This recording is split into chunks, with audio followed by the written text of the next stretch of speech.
Good morning or good afternoon, depending on what side of the country you are in right now.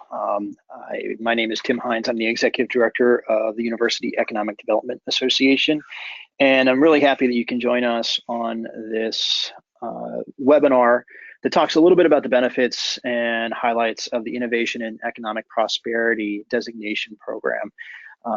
We'll get into some details about the program, and I'll highlight today's agenda in a few slides. But before we begin, just a couple of housekeeping items. If you do have a question, please use the questions feature that's located in the right-hand column of the GoToWebinar screen. We'll have an opportunity at the end to answer these questions. And if we don't get a chance to answer any of your questions, we'll also provide you with our emails following the presentation today.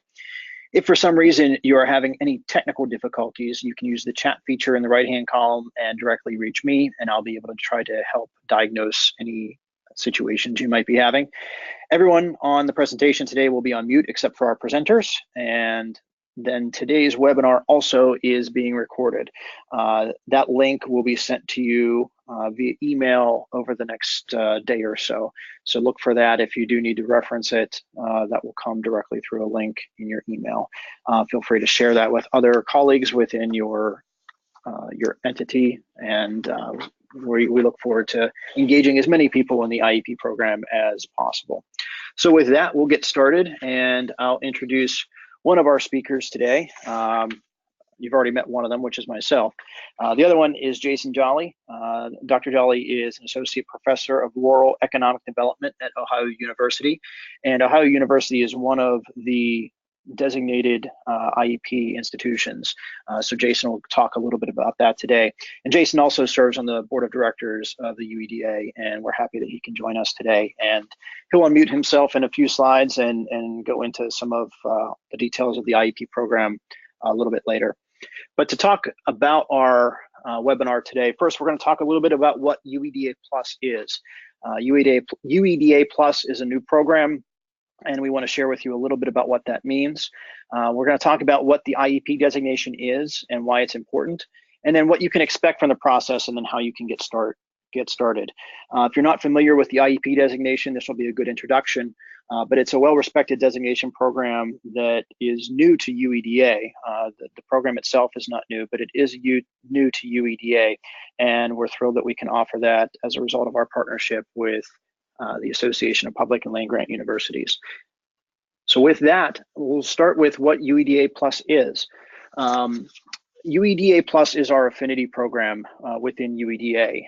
We've had some sort of affinity program in the past, but this is really what we're branding it as. It's a newly branded, and the UEDA Plus program provides access and discounts to products and services for members of the UEDA. So on behalf of its members, UEDA as an organization goes out and establishes some strategic partnerships and has negotiated some special deals and discounts from leading providers. And what that's meant to do is increase the value of membership for our members. Now, products and services are available to all contacts from all member institutions. As many of you are aware, the UEDA membership is at the institution level, and that then gets benefits to all members at each institution. In order to maintain access to the benefits of the UEDA Plus program, organizations must maintain regular UEDA membership. So if you're a member, if your organization or your institution is a member, then you are also able to have access to the UEDA Plus program. So it's meant to serve as a gateway. And how that works for this instance is that the IEP designation is an APLU program, and it remains an APLU program. All that we're doing as the University Economic Development Association through the UEDA Plus program is providing you access to the exact same IEP university designation process and program that is managed and run by the APLU. And there's a few slight changes, and we'll get into those. But as far as the program, as far as the process, as far as the designation itself, there really isn't any difference. It's the same exact program as if you were a member of APLU and able to access the program through the APLU. So we're going to start with a little bit about the designation itself for those not familiar with what the IEP University's designation is. The APLU established the Innovation and Economic Prosperity Universities program to recognize and celebrate institutions that are exemplary in their contributions to regional and economic development. And I want to have Jason talk a little bit more about the program, about the benefits of the program, and get into that. So I'm going to turn it over to Jason at this point.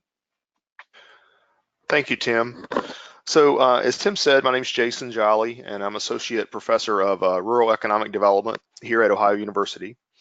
And the APLU established the IEP Universities program, as Tim said, to recognize and celebrate institutions that have exemplary contributions to regional economic development and resiliency. And this is defined in a very holistic way when we talk about economic engagement as the IEP program frames it. It includes faculty and student innovation and entrepreneurship, technology transfer activities, talent and workforce development, and establishing strong university industry partnerships and university and government partnerships, as well as fostering community and place-based development through the variety of activities that universities often engage in this space, such as public service, engagement, and other outreach efforts. Participating institutions complete a rigorous self-study of their economic engagement enterprises. This self-study has a great deal of benefit. The self-study reviews the existing engagement activities and it also identifies gaps for opportunity. And we think that's extremely important and one of the key values that this process has for institutions. This self-study is guided by the IEP Learning Exchange. And the way this works is that applications can be submitted for comment to the review committee, and approved institutions earn that IEP University designation if enough benchmarks are met.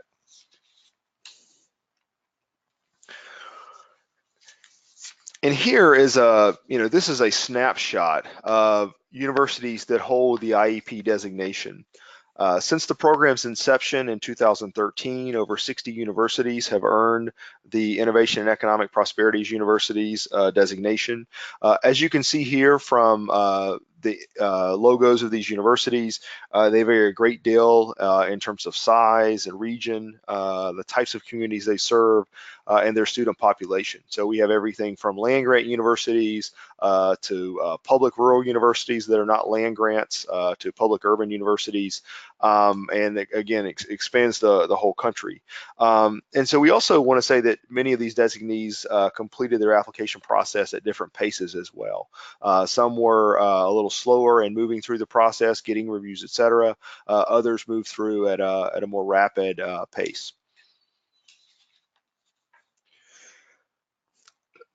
So the next slide just has a few quotes about what institutions have been saying about the value of the process. And I won't read these to you, as you can read them yourself, but we'll leave them up long enough for you to take a look. But here again, you can see university presidents, VPs for research and economic development, provosts, talking about the value of the IEP University designation and looking at how economic engagement is being framed within the entire university, serving to catalog that economic engagement activities, and then using that economic engagement once it's been cataloged to think about how to be more strategic and deliberate and planning for the future of what universities are going to be doing in that broadly defined economic engagement space.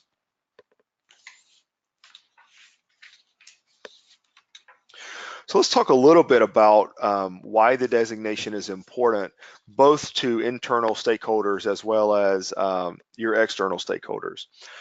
Internally, I think you can break this down, as we've done here in the slide, into two groups. So on the administration side, I think one thing this does is it drives economic engagement throughout the institution.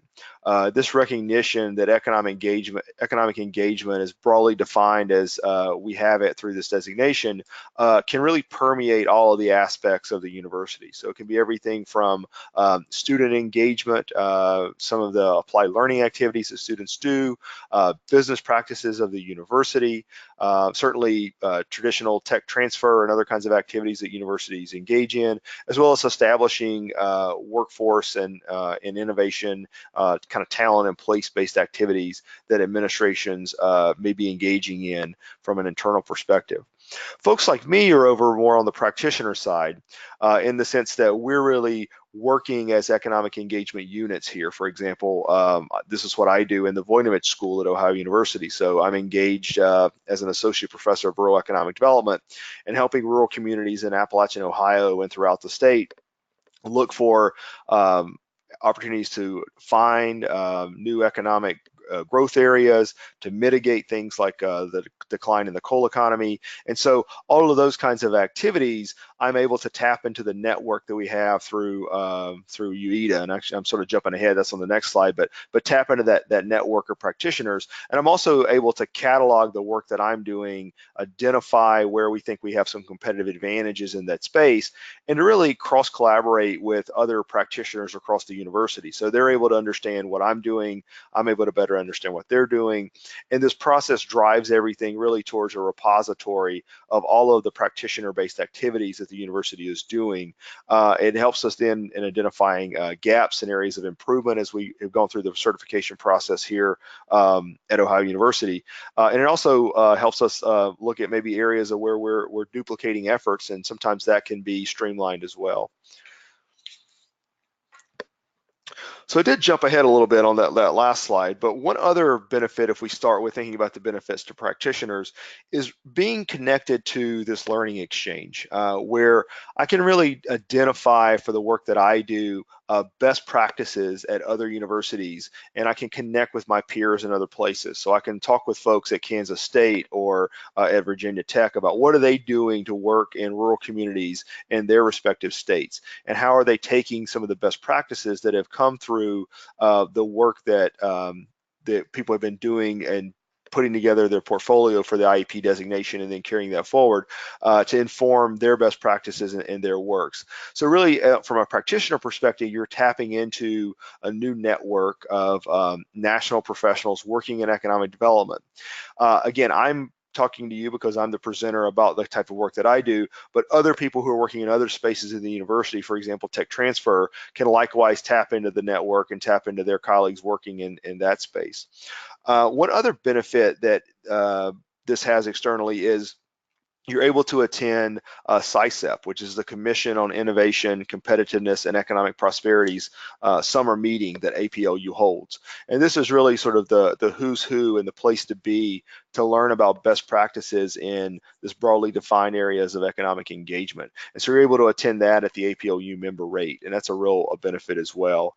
From the administration perspective, I think that being able to engage through this process and catalog the activities that you're engaging in the broadly defined area of economic engagement allows you then to take that information and to demonstrate your value of your institution to your local, regional, and state partners. And that's important to be able to show what is the university doing in the area of economic engagement. I know universities are often looked at, public universities in particular, and ask, what are you doing in the areas of workforce development? What are you doing in the areas of training people to work in STEM jobs, or whatever the case may be? And so this allows you to engage in cataloging those efforts and being able to relay that benefit to the administration. From the administration to your stakeholders. And here's just a representative slide of some of the ways in which universities have marketed and touted their designation to sort of demonstrate why it's important. So you can see on the left side, the University of Arizona had a banners that they put on campus that noted they were designated an Innovation and Economic Prosperity University. Kansas State had the logo for APLU and the IEP designation on their website, and they had an article about it. And then this is some of the language that Purdue used for the Purdue Foundry, where they talked about an award that they won as part of the IEP designation and awards program. Here at Ohio University, we were also very active in highlighting the IEP designation. Our president and administration viewed this as a significant achievement for the university. It was touted as such, And really, I think it had a lot of benefit for us, as I noted in the previous slides, internally in cataloging our activities and having a repository for all of our activities in economic engagement. And the university really saw this as a major milestone in terms of our advancement in working in the spaces of economic engagement broadly defined. Tim, I'll turn it back over to you with the next slide, and you can talk about the designation process. Thanks, Jason. Yeah, and so I think, to kind of sum that up, obviously the self-assessment is important because that leads to growth of the institutions, but it also provides that active connectivity to an engaged network, and also serves as a marketing tool to help tell the institution the story of engagement. So I appreciate you guiding us through that, Jason. I want to talk a little bit about the logistics of the designation process, and I'm going to start here with just a brief timetable, and we'll go through each of these step by step. These are the steps that we've identified as part of the IEP designation process. We have intent, which is kind of where everyone on this call is probably in right now. We then have pre-designation, designation, interim report, and then renewal. And we're going to get in, like I said, to each of these steps. So the first step is intent. Of course, during the intent process, you want to participate in the IEP designations UEDA Plus webinar, which you can check that off your list as you're all participating in that now, and really just learn and assess if the designation is something that's right for you. Part of this process too is to submit a letter of intent to myself. We can provide a template for you that you can drop on your institution's letterhead and have it signed by your institution's president or chancellor. And that will then be returned to me to show that you are intending to participate in the program. And then after I receive that letter from you, I return a participation agreement and a payment request for you to complete and return back to me. And that then gets you into the cohort. I then introduce you to the APLU individuals who will guide you in the cohort process, and you're then part of that IEP designations cohort whenever that occurs. So that's the intent process. Next up is pre-designation. So after you have sent your letter of intent, sent your agreement back to us, you're then in the next cohort. So we then begin the process of the self-study, and it's an application process. And I'm going to step away from this pre-designation step by step to show you a little bit about the IEP self-study. It's about 20 to 30 pages in length, the application is, and it guides you through the process. It's something that's also provided by APLU as part of the IEP cohort. And you're going to identify areas of university accomplishment and economic engagement. You're going to identify areas of growth and improvement needs. And then you are able to include other documents and so on and so forth as attachments, but really the idea is to guide you through this process of self-analysis. You can then submit that application for either comment or decision. If you submit for comment, then you can get comments from the review committee and you can go back and you can change it.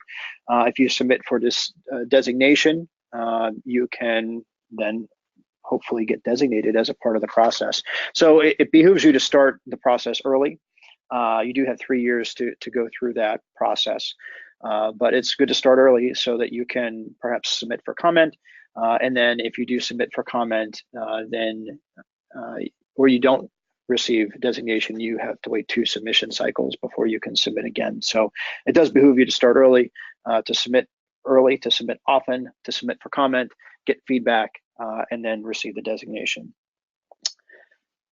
Let's go back to the timeline here.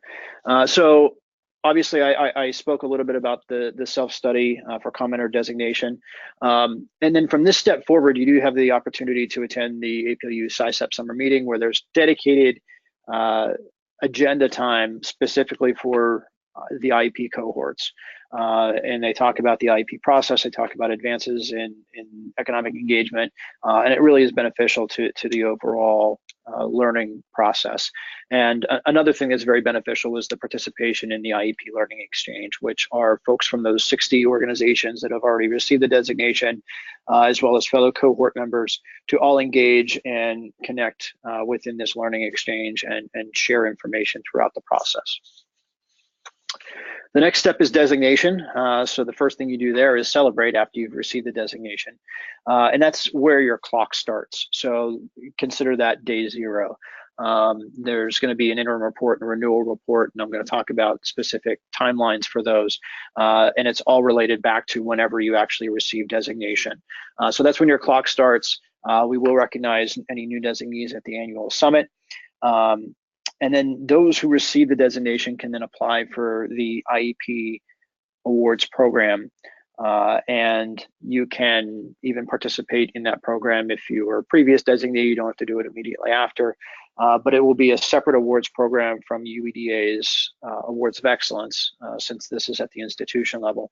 And the criterion for those will be set at a later date once we have launched the program and fully gotten it off the ground. After designation, after 5 years, you're going to complete an interim report. And that's where you're going to really explore any changes that your institution's economic engagement enterprise has gone through since the actual designation, since day zero. You're going to also describe any process that you've made on any of your gaps, and then share any practices that you've adopted through the IEP Learning Exchange. And again, you have from this step forward the ability to participate in the summer meeting, the Learning Exchange, and apply for the IEP awards. Again, interim report will be due at year 5. And then year 10, you have to submit an application for renewal. The application for renewal will be part of the process since the program is only 5-6 years old with APLU. This level hasn't even been started yet. So criterion will be established for the application for renewal. It will be shorter than the application process itself, but it updates your application, essentially, is what that process will see. So when you update your application, we're going to be asking for similar things. A lot of changes in 10 years. And we don't want you to go through the whole self-study all over again, but we do want you to self-reflect on that self-study and be able to articulate what it is that you've done and need to do in order to achieve the goals that are outlined within that self-analysis. After year 10, you then go back through the process. So then you get a designation renewal, which is a new day zero, and then you get a 5-year and then another 10-year. But that 10-year, after 20 years, let's say, from the initial designation, you do have to go through the application process all over again. So you have to do a new self-study. A lot would change in 20 years. I just said a lot changes in 10 years, even more changes in 20 years. So the program does mandate that you go through the process again in year 20 and do the self-analysis and start the process all over again. So here's that same timeline and sort of what you can expect. So that letter of intent is due by an upcoming deadline, and we typically have several of those, 2 of those throughout the course of the year. I believe those are set by the APLU. I'll get into when the next upcoming deadline is in a few slides here. The pre-designation process, again, can take 1 to 3 years. The designation, again, that's your day zero. That's when everything starts and your clock starts, and then you have your interim report due on year 5, and then the renewal report due in year 10, and then you'll have an interim report due year 15, and then you'll be up for reapplication for designation. So you'll go back to pre-designation period starting year 20, if you so choose to continue through that process. So what's next? Let's get some specifics about our upcoming cohort and what you can expect there. So reviewing IEP materials, that's all right now. That's what's happening right now. You can, whenever you're ready and you feel that your institution is on board to actually begin the process and express your letter of intent, you can email me. My email will be at the end of this presentation, and I will send you a template for the letter of intent. And you can share that with your administration. You can have them sign off on that. and you can begin item number 3, requesting funding and support from your internal stakeholders. Once you submit that letter of intent to UEDA, that deadline is September 28th, 2018, is the letter of intent deadline for our next cohort, which will be in the fall, this fall. You'll then receive an invoice and your participation agreement from me by October 1st. And then you have to return that participation agreement and payment back to me by October 31st. And then you will join the IEP cohort in the fall. So how do you get started? What are the fees associated with it? So on and so forth. So as you know, APLU has their own membership fees, and institutions participate in APLU and get benefits, as do members of UEDA. You'll see that we have the IEP fees, which are participation fees in the program, in one column. You have the UEDA dues, which are just our regular dues, that are subject to increases by the board, but we recently went through an increase and don't expect to see that happening anytime in the near future, but I can't say what's going to happen 10 years down the line. But whatever the dues are that year, that's what happened. That's what's invoiced at the UEDA dues column. And then the deadlines associated with each. So for the pre-designation fee, you'll see that that's $15,000 plus 3 years worth of UEDA dues.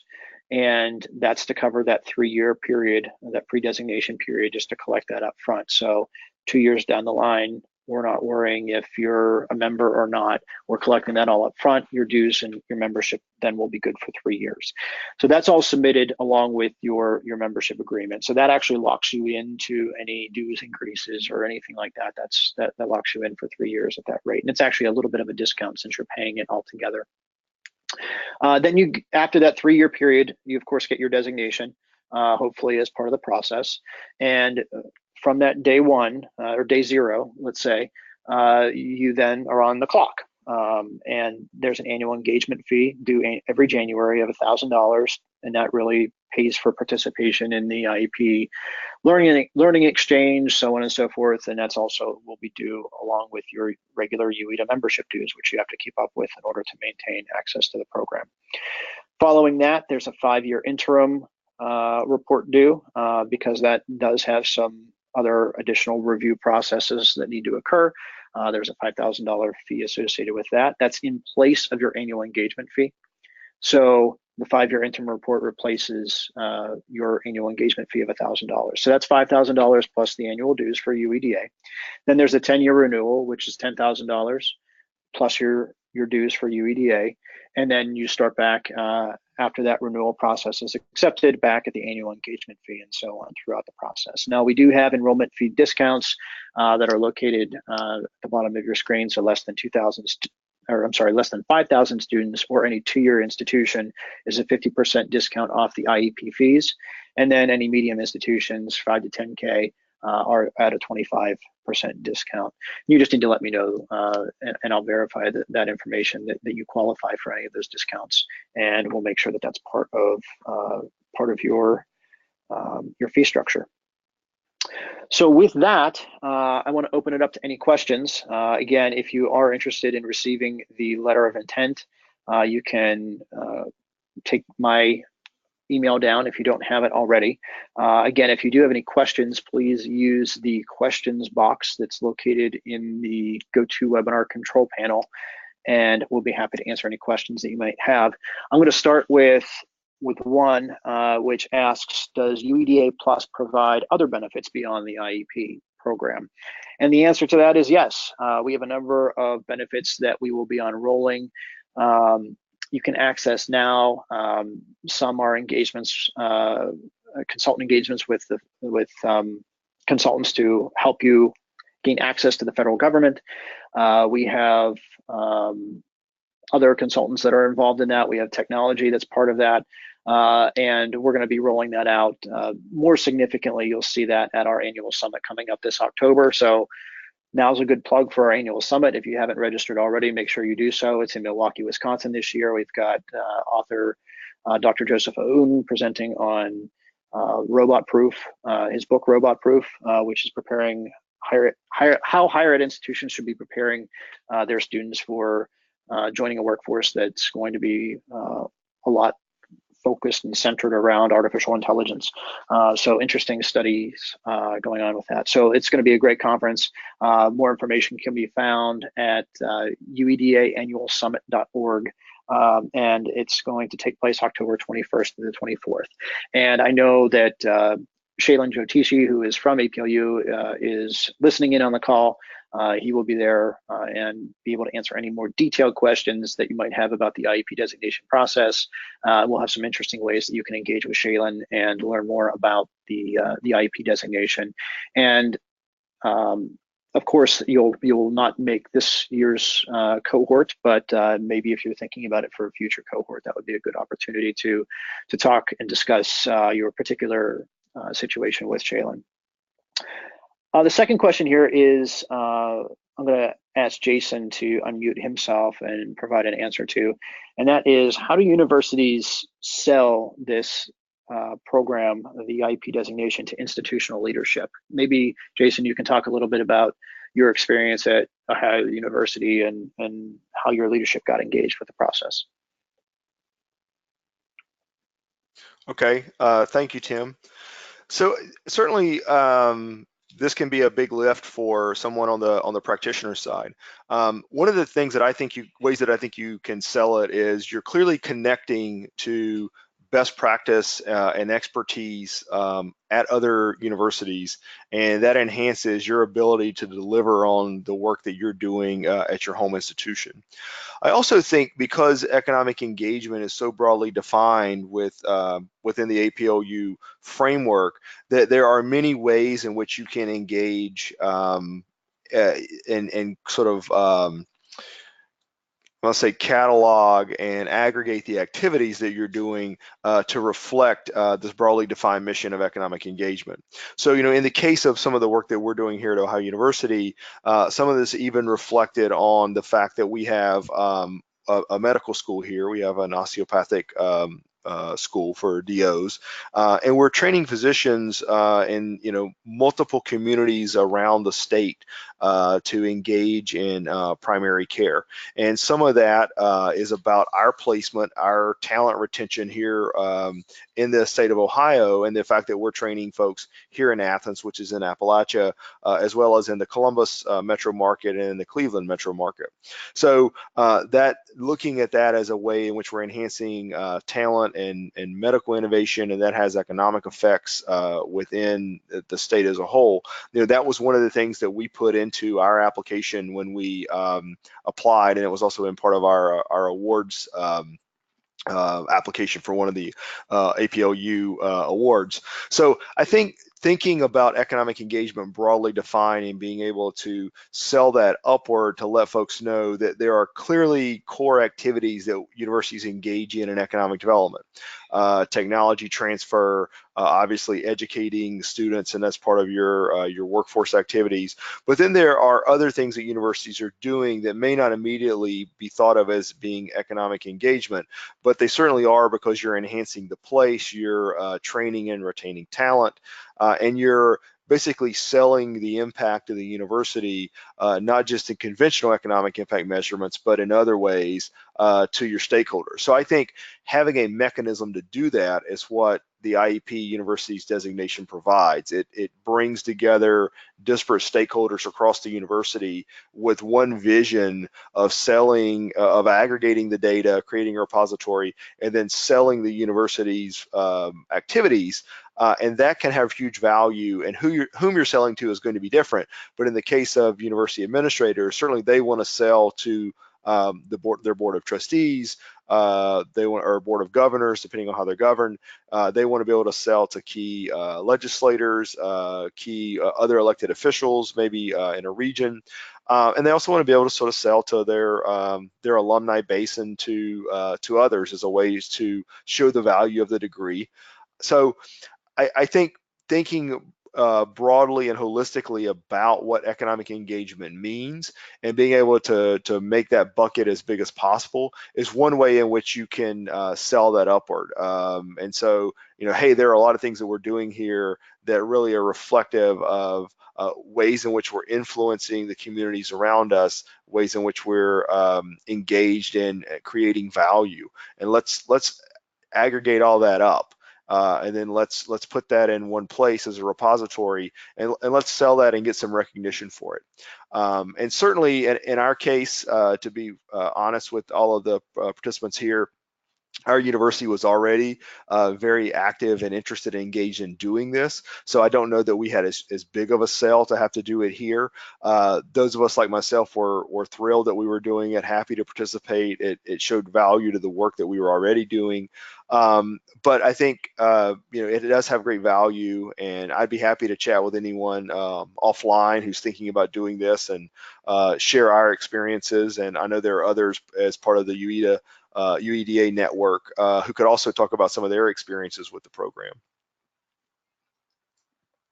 Thanks, Jason. Yeah, and I think that the more that I talk to folks about their efforts in the IEP designation, and it's kind of how exactly why we presented it in the way that we did with administration and practitioners, because I think it definitely provides different value to administration and practitioners. And you talk to the practitioners, which are mostly engaged with UEDA, and APLU. I mean, they're gonna talk to you about how they tremendously valued just the self-study process, and that it's great to reflect and be forced to reflect, and that was tremendous value. But I think if you talk to administration, they're going to say something completely different. So I think it depends on your institution on how that sell happens, and that's kind of something that you have to figure out the best way to showcase that.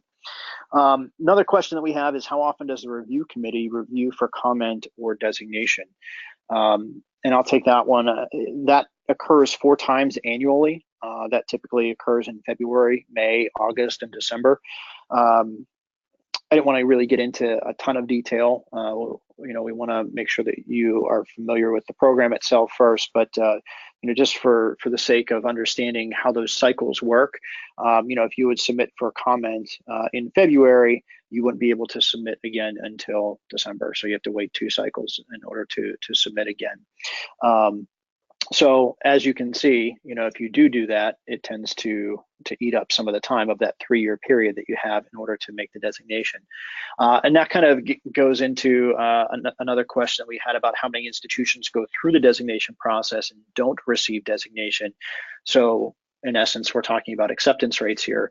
And I can tell you that most eventually receive the designation. Of folks that submit the first time, I think we have that tracked at about 75% do receive it the first time through the process, through for comment or whenever they submit it for designation. Oftentimes, 25% of the time, it's kicked back to the institution, but most, if not all, generally receive the designation by the end of their 3rd year.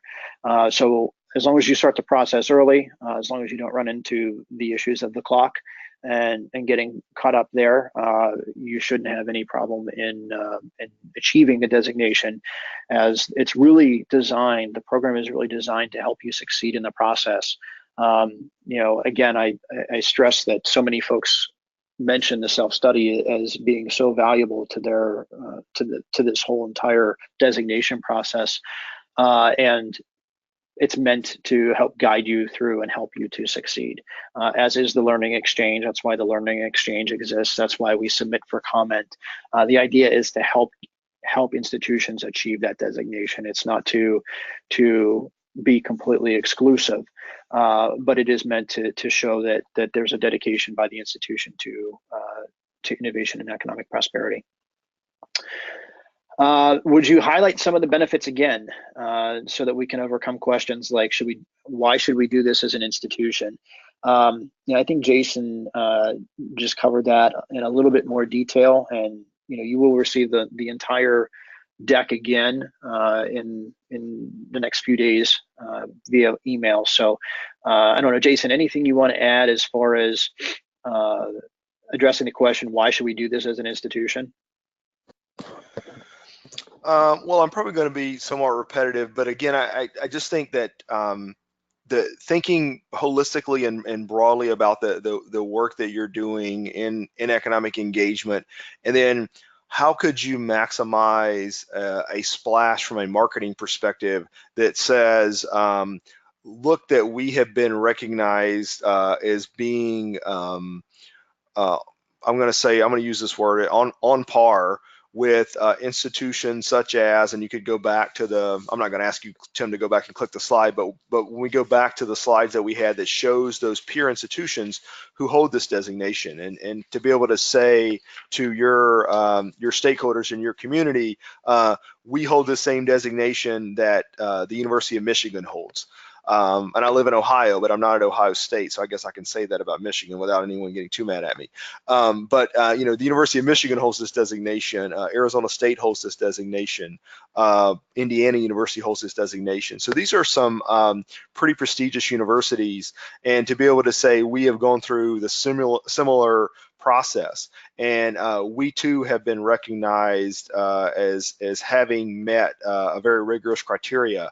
And we have this designation as well, which really serves as an external validation of the university's activities in this space. And so, again, as you noted, Tim, different stakeholders are going to perceive the value differently, but thinking about that marketing benefit and that recognition, I think that's really the way that you would want to sort of sell that upward. I know many times universities will want to demonstrate their economic impact to their constituency.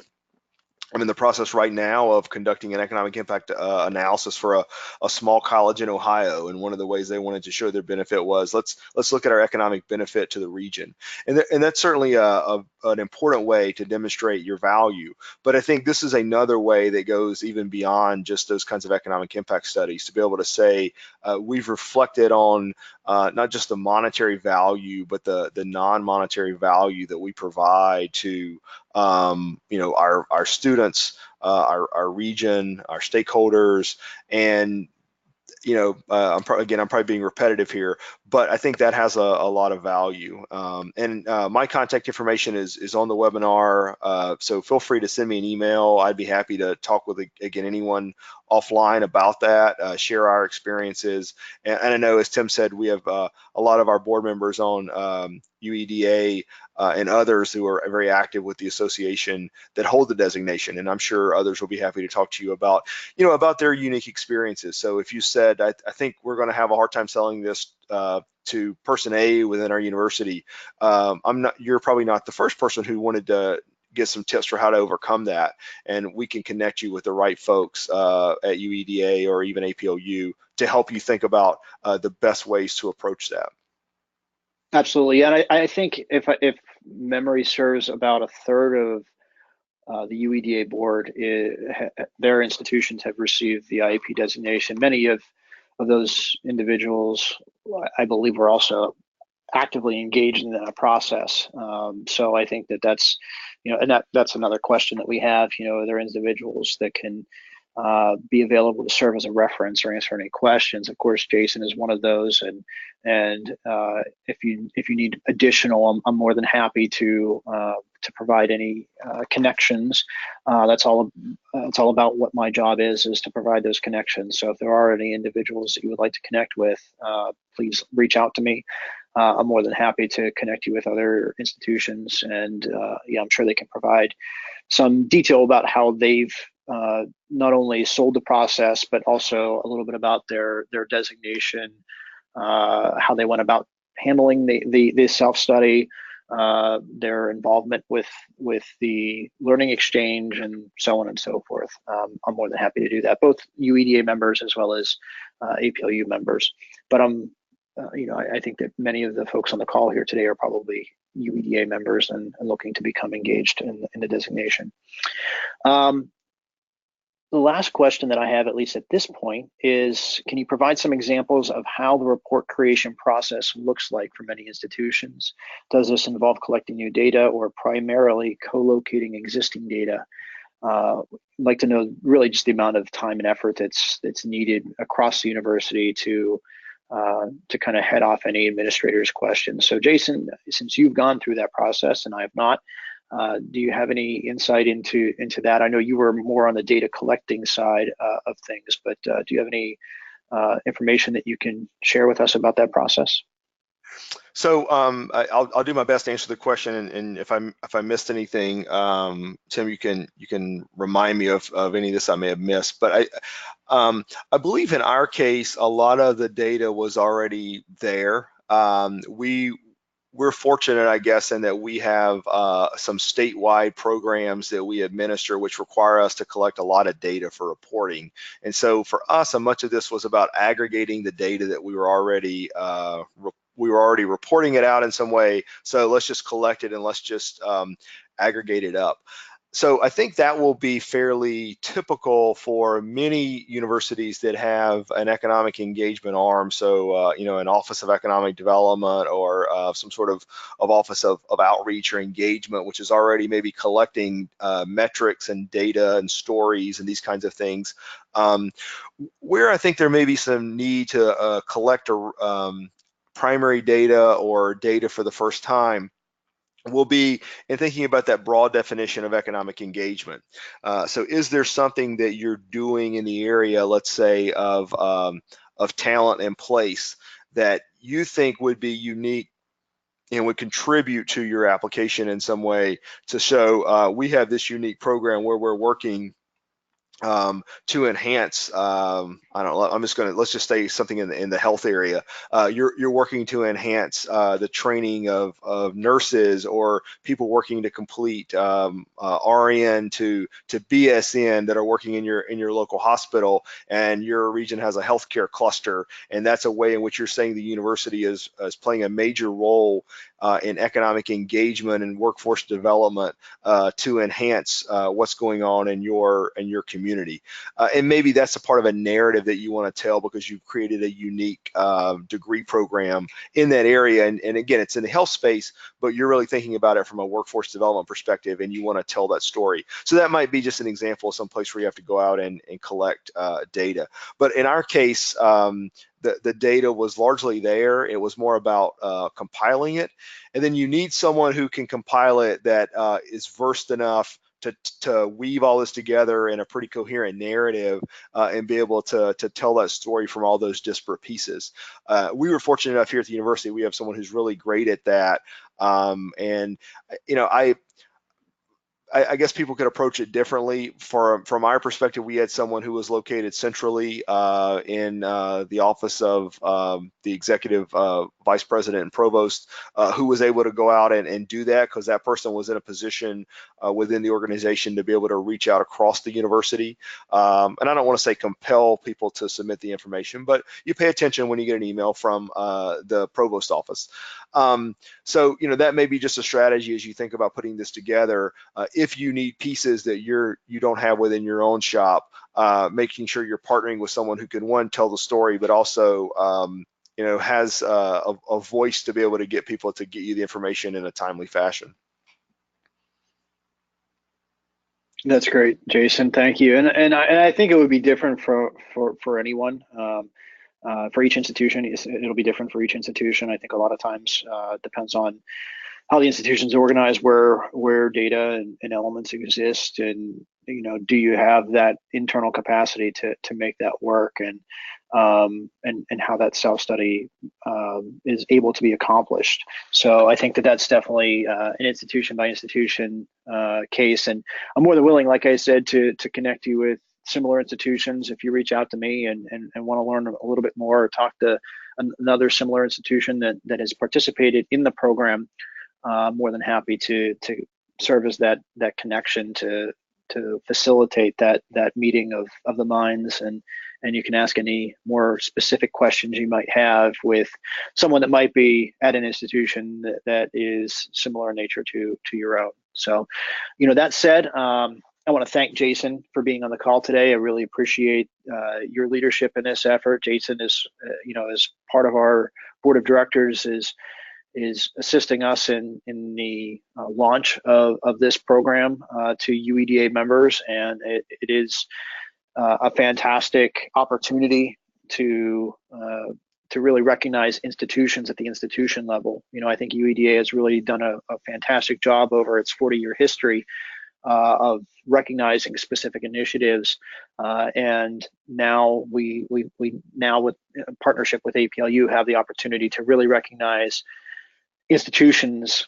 at the institution level and provide them access to this program so that those institutions can be recognized as key drivers in economic engagement. So, Jason, thank you for taking on that leadership role within UEDA.